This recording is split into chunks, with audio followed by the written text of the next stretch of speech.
Michael Edwards' greatest achievement is why you should never buy from Liverpool.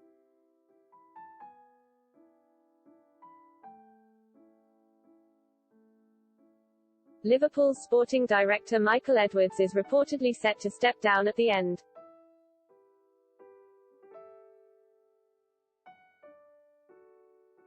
of this season following an impressive 11-year spell at the club where he has developed an elite reputation.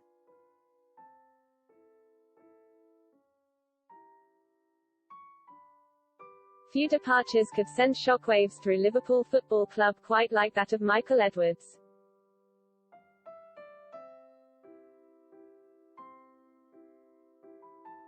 Recent reports have claimed that the club are expecting the exit of their sporting director at the end of this season,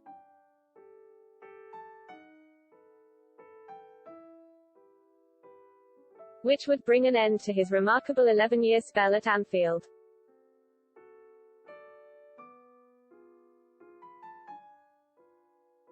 Edwards' analytical background has married up perfectly with the Moneyball approach of the club's FSG owners from the minute they took over the club.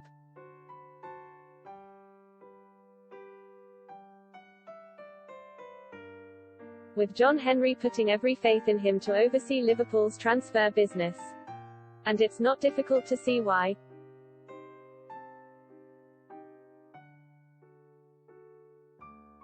Having been tasked with seeking out value in an ever-changing and frivolous transfer market,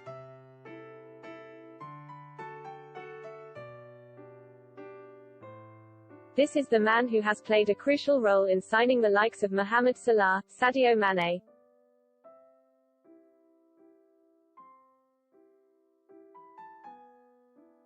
Andy Robertson and Georginio Wijnaldum, who cost a combined total of little more than £100 million.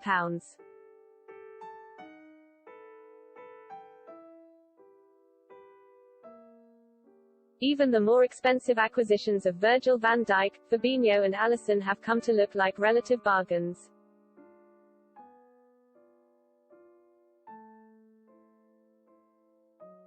While Diogo Jota is quickly becoming the next success on Edwards' outstanding resume.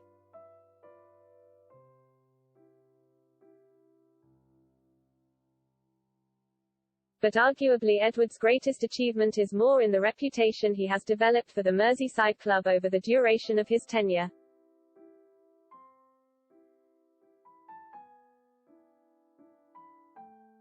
In terms of negotiations, Edwards has proven himself to be not just a shrew operator, but a transfer magician.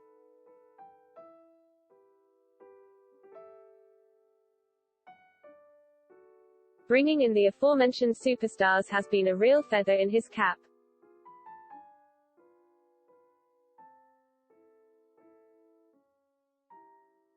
But some of his more impressive successes have actually been in the sales department.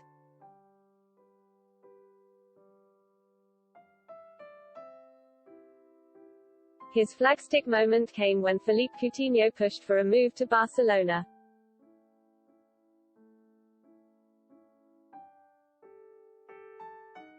With Edwards eventually commanding £105 million up front for the Brazilian, with a further £37 million due in potential add-ons.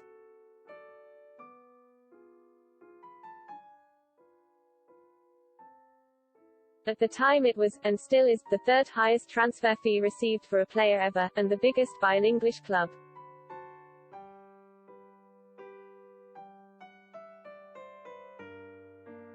The fact Liverpool then reinvested that cash to sign Van Dijk and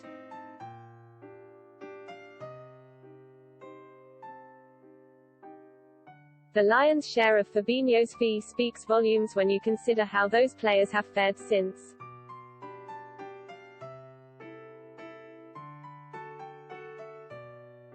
But Edwards also has an incredible knack of attracting sizable,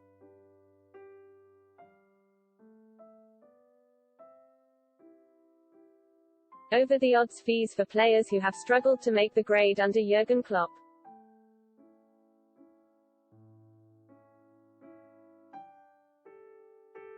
Liverpool managed to recoup nearly all of the fee they paid for transfer mistake Christian Benteke when they offloaded him to Crystal Palace.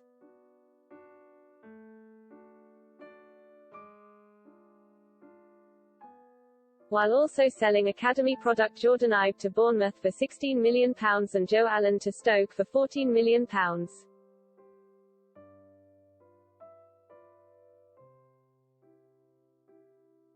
Those transfers came in the same summer. Liverpool bought Maine and Wijnaldum for fees which practically equated to the sums they had received.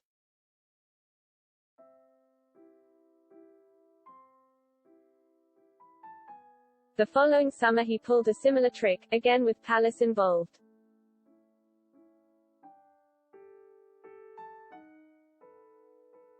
To move on Mamadou Sakho for £25 million, despite the defender having just been sent home from a pre-season tour.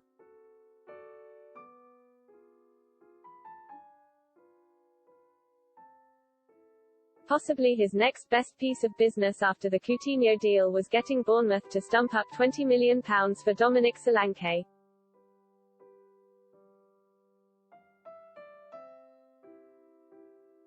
A player who Liverpool had signed for around £3 million 2 years prior via a tribunal, and who had made just 27 appearances for the club.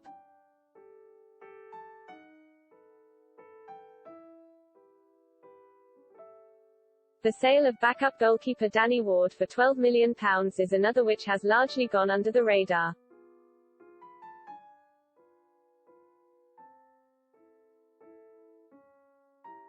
Danny Ings was also signed through a tribunal hearing for what was considered a big fee of £8 million at the time of his arrival.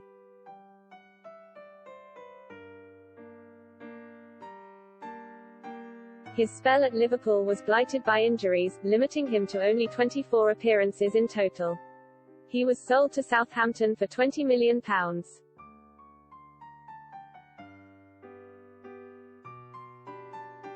Other fees include £11 million for Dejan Lovren, by then Liverpool's fourth-choice centre-back.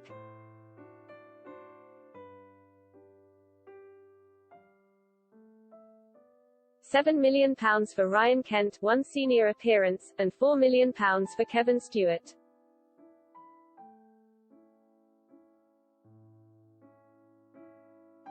Even of the players Liverpool were happy to see leave, most brought in decent fees of between £2 minus £5 meters in return. The list goes on.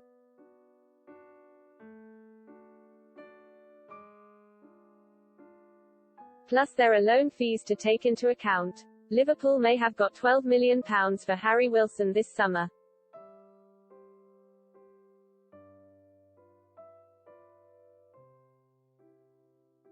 A player they previously valued at closer to £20 million, but the Reds have received money each time of the 5 times he went out on loan.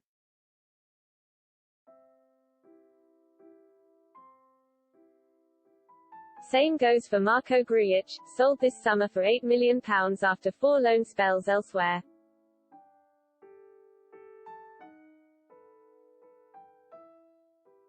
Liverpool have also made their money back on goalkeeping flop Loris Karius, who had stints with 2 other clubs, though is yet to move on permanently.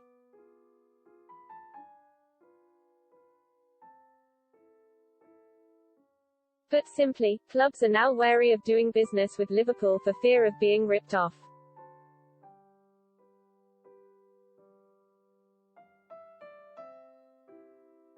Edwards knows where to spot value in the market and also knows where his own players sit inside that framework.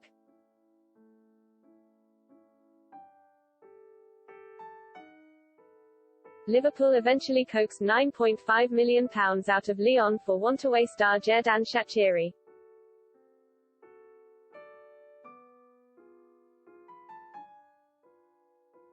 £5.5 million more than their initial offer and just £3.5 million less than what they paid for him in 2018.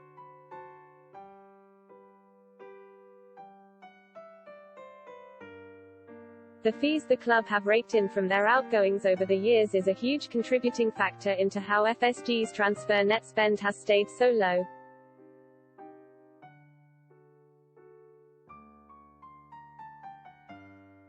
Whether that's something Liverpool fans agree with or not is another matter.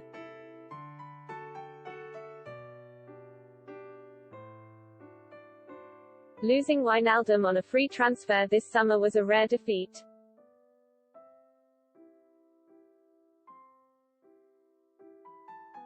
But it's fair to say after 5 years of service, Liverpool more than got their money's worth.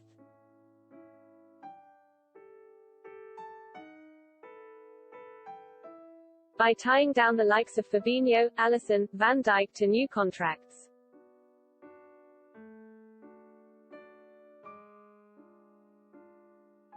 Liverpool's investment only looks better as the cost of their respective fees are effectively spread out over their years with the club.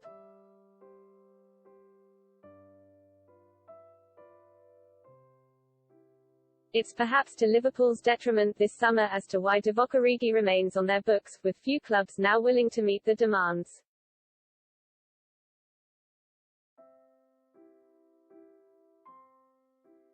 Maybe that is one of the reasons Edwards is considering stepping down.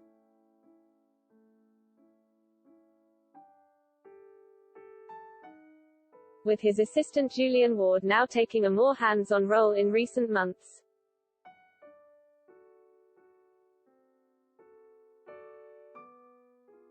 And should he leave next summer, Edwards can at least be content with knowing he has played a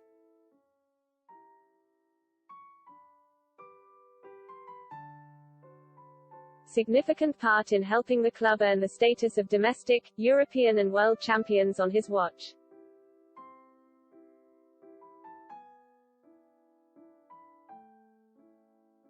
More crucially though, he has also created his own legacy. Don't do business with Liverpool.